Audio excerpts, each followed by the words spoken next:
आवाज़ की दुनिया के दोस्तों, कल मैं जो आपको रोचक कहानी सुना रहा था कि वो ऑटो ड्राइवर और वो व्यापारी, जब व्यापारी ने उससे गुज़ारिश की कि मैं वो कमरे में जाना चाहता हूँ, देखना चाहता हूँ कि आपके कृष्ण भगवान कहाँ हैं, कैसे हैं? तो उसने कहा चलिए। जब वो गेट पे पहुँचा, तो व्यापारी को एहसास हुआ कि कोई अंदर ऐसी अदृश्य शक्ति है, जो उसको बुला रही है। वो कुछ देर सोचने का फिर बाद उसने सोचा कि अंदर तो जाके मैं देखूँगा कौन है और क्यों बुला रही है मुझे अदृश्य शक्ति। अंदर घुसा। घुसने के बाद में जब दाहिने ऑटो वाले ने कहा कि दाहिने आप घूमे देखिए यहाँ मंदिर है। उसे जब दाहिने देखा तो वहाँ पे वही कृष्ण भगवान की मूर्ति थी। उन्होंने देखा, देख के उससे नज़र नहीं हट रही उसकी। उसने ऑटो वाले से कहा कि एक चीज़ बताइए भाई साहब, एक ऐसी मूर्ति मैंने पहले भी देखी है। मैं दुकानदार के पास बैठा हुआ था। वहाँ मैं माल ले रहा था। उस समय एक जना आया, वो सेम ऐसी मूर्ति मुझे दिखाई थी और उससे भी मेरी नज़र नहीं हट रही थी। कितना मतलब कि चेहरा जो इसका बनाया गया, ऐसा लगता है जना अभी बोल बोल जाएँगे ये। वाक़ई बहुत सुंदर मूर्ति है आपकी। इतना कहते हुए हाथ जोड़ रखा, जब आँखें उसने खोली तो उसने देखा कि उस मूर्ति पर जो हीरे की जो सिंगल लाइन की जो हार था, उसके गले में था। उसने उसको बड़े गौर से देखा। फिर देख के वो मन में सोच रहा था कि कहीं ये तो नहीं, ये नकली हो। फिर वो सोच रहा है कि बोले नहीं, ये नकली तो नहीं है, तो असली। क्योंकि मैं इतने सालों से मैं व्यापार कर रहा हूँ हीरो जवाहरात का, मैं पहचानता हूँ। इसकी किरणें बता रही कि ये असली हीरे की है। फिर उसने नमस्कार किया। करने के बाद ऑटो वाले से कहा कि चलिए साहब बाहर, अब मुझे देर हो रही है, मुझे अब घर भी पहुँचना है। तो ऑटो वाले ने कहा चलिए साहब। बाहर आए। आने के बाद में तब तक लड़का आ चुका था शीशी में पेट्रोल लेकर के। उसने कहा पापा मैं पेट्रोल ले आया हूँ और 2 लीटर लाया हूँ और मैंने उसको आपके ऑटो में डाल भी दिया है। बोले चलो बेटा बहुत अच्छा किया, चलिए सर। इतना कह करके वो ऑटो में आया, आके उनको बैठाया। ऑटो स्टार्ट करके वो उनके घर छोड़ने लगा। छोड़ने के बाद में जब वो नीचे उतर के जब अपने घर में जाने लगा, तो उसको ध्यान है मैंने इसको पैसे तो दिए ही नहीं। वापस घूमा। बोला कि अरे ऑटो वाले, मैंने आपको पैसे तो भाई साहब दिए ही नहीं है, कितने आपके पैसे हुए? बोले देखिए साहब, जो आपको लगता है वो दे दीजिए। नहीं नहीं, आप बताइए कितने आपके होते हैं? उसने कहा कि देखिए मेरे होते 150 रुपये। अब आपके जो समझ में आए आप दीजिए, क्योंकि लेट आपको काफ़ी हो गया है। क्योंकि मेरा पेट्रोल ख़त्म हो गया था ऑटो का, इसलिए आपको भी देरी हुई है। आप बड़े बिजनेसमैन हो, आपके एक एक मिनट की कीमत है और मेरी वजह से आपको लेट हुई है, तो आपकी जो समझ में आए दे दीजिए। उससे निकाल के उसको 200 रुपये दिए। वो ये लो, और एक काम करोगे क्या? बोला हाँ बोलिए। बोले तुम्हारे घर में जो कृष्ण भगवान है, उसकी फोटो खींच करके मुझे व्हाट्सअप कर दोगे? बोला हाँ साहब, क्यों नहीं कर दूंगा। कई लोगों को मैंने की है, आपको भी कर दूंगा। आपको इतनी अच्छी लगी, आप कहे तो दूसरी मंगवा दूं मैं मथुरा से। जब उसने मथुरा का जब नाम सुना तो उसकी स्ट्राइक हुआ। उसने कहा आप इसको मथुरा से लेके आए थे? बोला हाँ, इसको मैं मथुरा से लेके आया था आज से 5 महीने पहले। अचानक मेरे ध्यान में आया कि मुझे मथुरा जाना चाहिए, मैं मथुरा से इस मूर्ति को लेके आया हूँ। बोले ठीक है, एक काम कीजिएगा, आप इसका फोटो खींच कर व्हाट्सअप मुझे कर दीजिए। बोले ठीक है। ऑटो वाला वहां से चला गया। यानी कि वो एक दिन बाद में उसने फोटो व्हाट्सएप में इनको कर दी। जब व्हाट्सएप कर दी तो इसने जब उस फ़ोटो को देखा, फिर उसको ज़ूम किया, ज़ूम करके देखा, बोला हार तो ये ओरिजिनल है। फिर उसने कहा कि मैं अपने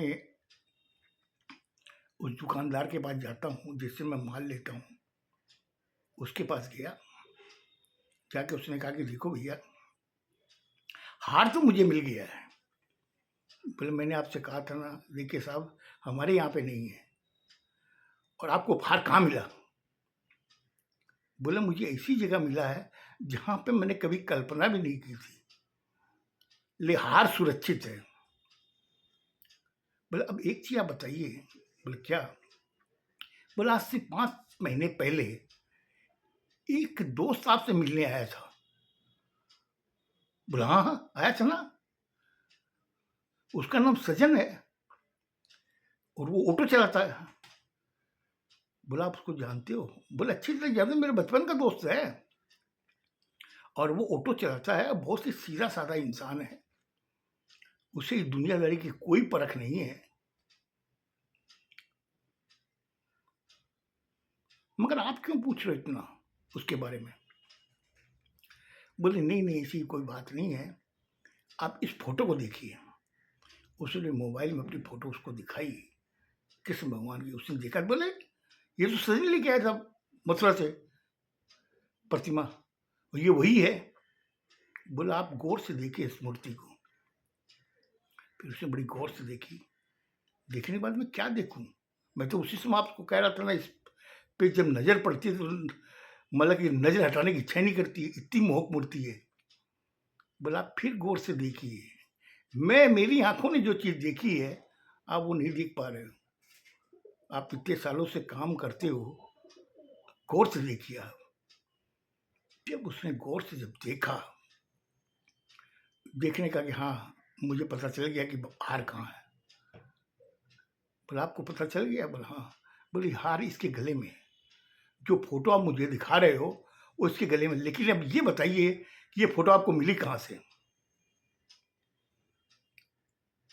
ये हो सकता है कृष्ण का चमत्कार हो सकता है कि कृष्ण मुझे ये हार वापस लौटाना चाहता हो।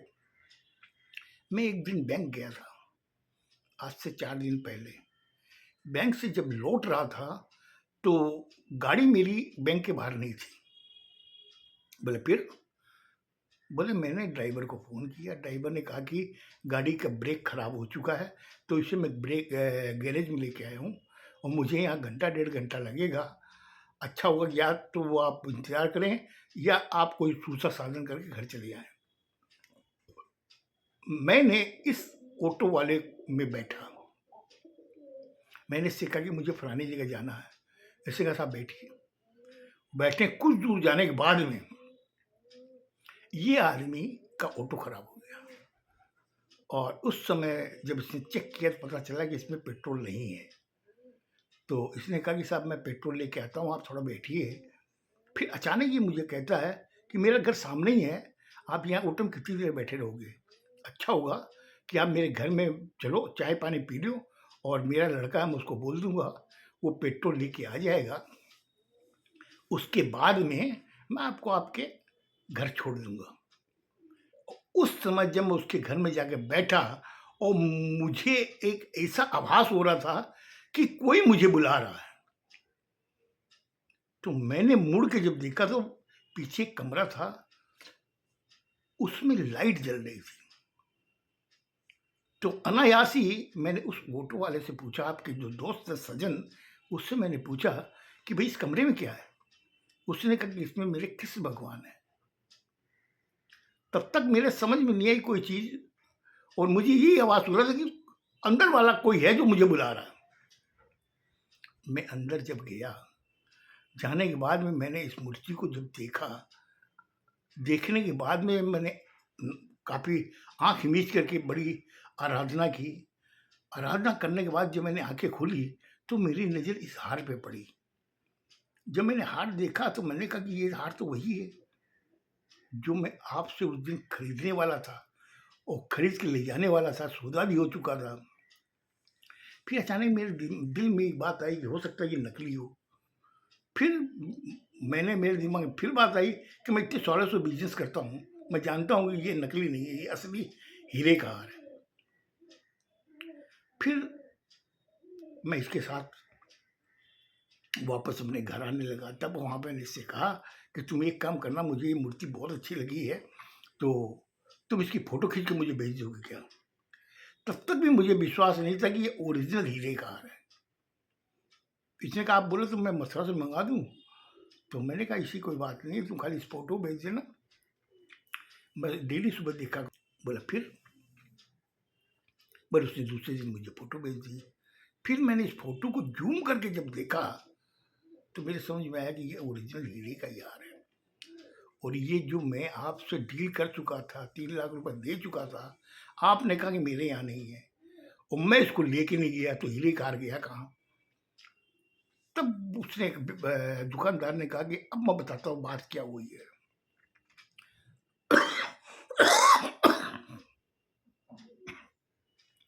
बोले जिस समय ये मेरे पास आया, इसने बैग से जब मूर्ति निकाली, मैं देख के बहुत ही मंत्रमुग्ध हो गया था। मैंने फिर आपसे कहा कि आप भी देखो। आप भी जब देखे तो आपकी नज़र नहीं हट रही थी। आपके हाथ में ये जो हार था, आपने इसके गले में पहना दिया था।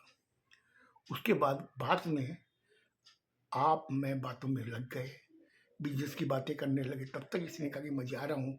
इसने मूर्ति ली अपने बैग में डालने, वो ये चला गया। आप सोचे कि मैंने रख लिया।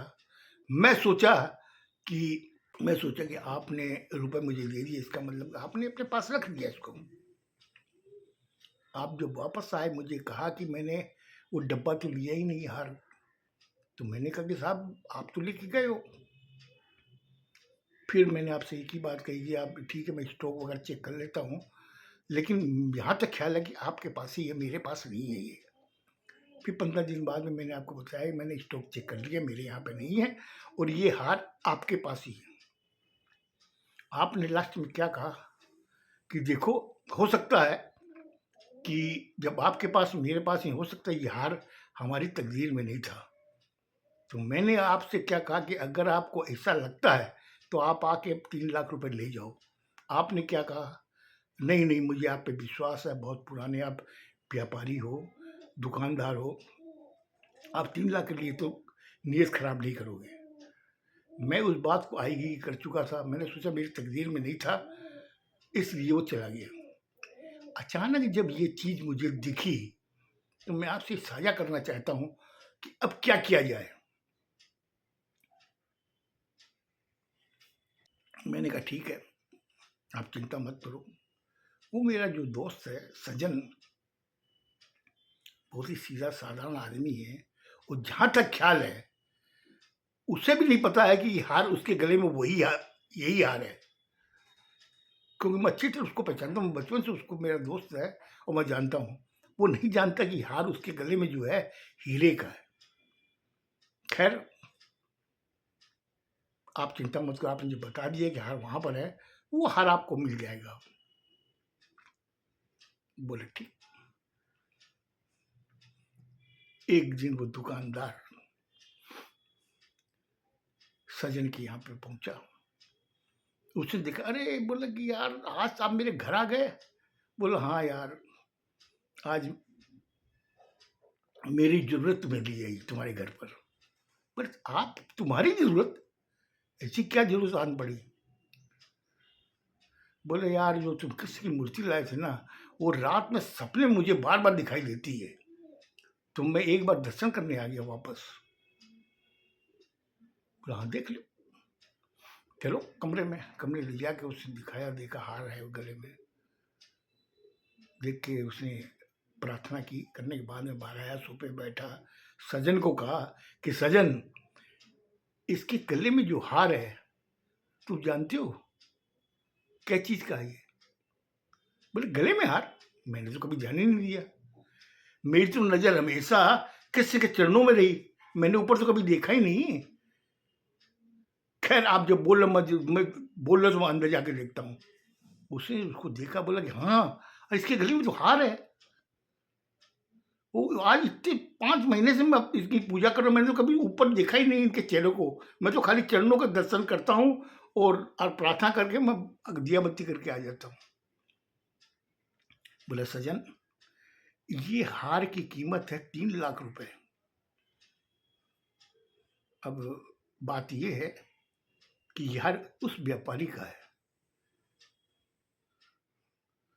बोला देखो मुझे मालूम नहीं था इस चीज़ का, और बोले मैं जानता हूँ, व्यापारी ने जब मुझे बताया तो मैंने उससे कहा कि वो नहीं जानता है कि ये हार हीरे का है। बोले फिर मुझे क्या करना चाहिए? बोले करना क्या चाहिए, मैं उसको बोल दूंगा, वो तेरे पास आएगा तो तुम उनको बोल देना कि मैं हार आपको वापस कर दे रहा हूँ। बोले अभी मैं फ़ोन कर देता हूँ उनको। बोले फ़ोन करो उसको। व्यापारी के पास में फ़ोन गया जब ऑटो वाले का, उसने कहा साहब मैं देखिए ऑटो वाला बोल रहा हूँ, और मेरे जो दोस्त मेरे घर आए हुए हैं उन्होंने बताया कि ये हार जो है वो आपका है, तो आप अगर आ जाएंगे तो मेरे दोस्त के सामने ही मैं आपको ये हार वापस कर दूंगा। उसने कहा कि नहीं ऐसी कोई बात नहीं है, हार जब तुम्हारे पास है तो मैं 1-2 दिन के बाद में जब बैंक की तरफ जाऊंगा तो तुम्हारे घर आ जाऊंगा। बोले नहीं अच्छा होगा कि आज ही आप आ जाए तो अच्छा रहेगा, क्योंकि ये जो चीज़ है ना बहुत कीमती है। मुझे पहले इसकी कीमत का पता नहीं था। जब बताया गया कि इसकी कीमत है 3 लाख रुपए, तो मैं तो रात को सो नहीं पाऊंगा। अच्छा आप अभी आ जाएं और मैं आपको ये हार दे दूं। उसने कहा कि दुकानदार को दो। दुकानदार को फ़ोन दिया, दुकानदार ने कहा कि हाँ बोलो क्या बात है? बोले यार आपका दोस्त अभी बुला रहा है। बोला सूझा क्या है, आप आ जाइए, आपकी अमानत यहाँ पड़ी हुई है, आप लेके चले जाओ। बोला आप वहीं बैठना, मैं आ रहा हूँ। अब व्यापारी वहाँ से अपनी गाड़ी में आया, आकर के उसने नमस्कार किया, सोफे पे बैठा, तो ऑटो वाले ने कहा कि आप बैठिए भाई साहब, मैं हार लेके आता हूँ। अंदर गया, जा करके वो जब वापस लौटा तो उसके हाथ में एक बैग थी। उसने कहा कि ये क्या चीज़ है, आप तो हार लेने गए थे, बैग लेके आए हो। बोले हार तो मैं आपको दे दूंगा, लेकिन ये बैग जिस दिन मैं आपको आपके घर छोड़ने गया था ना, उस समय ये आपकी बैग मेरे ऑटो में रह गई थी। बोले ऑटो में रह गई? बोला हाँ। मैं वापस आया तो मैं सोचा कि जब उधर जाऊंगा कोई मेरे को सवारी मिलेगी तो मैं दे दूंगा, तो ये मेरे डेस्क बोर्ड में पड़ी थी। तो फिर बाद में जब आज आपने कहा कि आ रहा हूँ तो मैं डेस्क बोर्ड से निकाल करके अपने घर में रख ली। इसमें 3 लाख रुपए हैं, जो मुझे लगता है उसने जब सुना, और इधर में वो दुकानदार ने जब सुना, उसने कहा सजन ये 4 दिन से तुम्हारे पास पड़े हुए हैं 3 लाख रुपए। बोले मैं ऑटो में रखता था कि जब भी उधर की सवारी मिलेगी इनके घर की तरफ मैं जाके दे दूंगा, लेकिन संजोगी वैसा नहीं बैठा। आज जब आप आए और इसको जब बुलाया गया, ये अब आने लगा, तो मैं डैशबोर्ड से वो बैग लेके आ गया। तो ये आपके 3 लाख रुपए आप ले लीजिए। उसने तुरंत हाथ जोड़े, व्यापारी ने बोला नहीं, अब मुझे ये हार नहीं चाहिए। बोला आप तो हार लेने आए हो, हार नहीं चाहिए? तो वो ऑटो वाला जो बैग लेके खड़ा था, ऐसा लग रहा है कि वो जो अंदर में जो मूर्ति थी ना, वही मूर्ति सामने खड़ी है उसके। व्यापारी ने जब उसको देखा, देख के भुचक्का हो गया। ऐसा लग रहा था कि जो अंदर उसने मूर्ति जो देख के आया था कृष्ण की, वही साक्षात कृष्ण वहां खड़े हुए हैं और उससे कह रहे हैं कि ये आपके 3 लाख रुपए ले लो। उसने हाथ जोड़ लिए, उसके पैर पकड़ लिए ऑटो वाले के, बोले प्रभु आप मुझे क्षमा कर दो, मैंने आपकी कीमत लगा दी। इधर में वो दुकानदार ने कहा अरे क्या कर रहे हो, क्या कर रहे हो? बोले नहीं नहीं नहीं, मुझे कुछ नहीं चाहिए, और ये 3 लाख रुपए भी आप ही रखो, और मुझे हार भी नहीं चाहिए। मैं वापस जा रहा हूँ। बिना दुकानदार को बताए, बिना सज्जन को बोले बाहर आया, गाड़ी में बैठ गया। बैठ कर के वो सोचने लगा कि वाक़ई इस दुनिया में कोई ना कोई अदृश्य शक्ति है जो इस दुनिया को चला रही है। क्योंकि ये चीज़ मेरे अंदर आना, और मैं जब उसको कहा मेरे दुकानदार को, उसने आके इनको बताया, और वो मैंने कहा कि ठीक है, अंदर से हार ला के दे दो। दुकानदार ने जब कहा, जब वो अंदर गया तो बैग लेकर, जबकि मुझे अच्छी तरह मालूम है उसमें मेरे हाथ में कोई बैग ही नहीं थी, जो भी था मेरी गाड़ी में था। और ये आदमी वो काली वाली बैग लेकर के आया, और जब वो बोलता है कि इसके पास 3 लाख रुपए, जबकि उसकी कीमत 3 लाख रुपए थी जो मैंने दुकानदार को दी थी। जरूर कोई ना कोई ऐसी शक्ति है, अदृश्य शक्ति है, जो इस दुनिया को चला रही है। अब बताइए कहानी आपको कैसी लगी? अगर मानो तो सब कुछ है, नहीं मानो तो कुछ नहीं। खुश रहो, स्वस्थ रहो, धन्यवाद।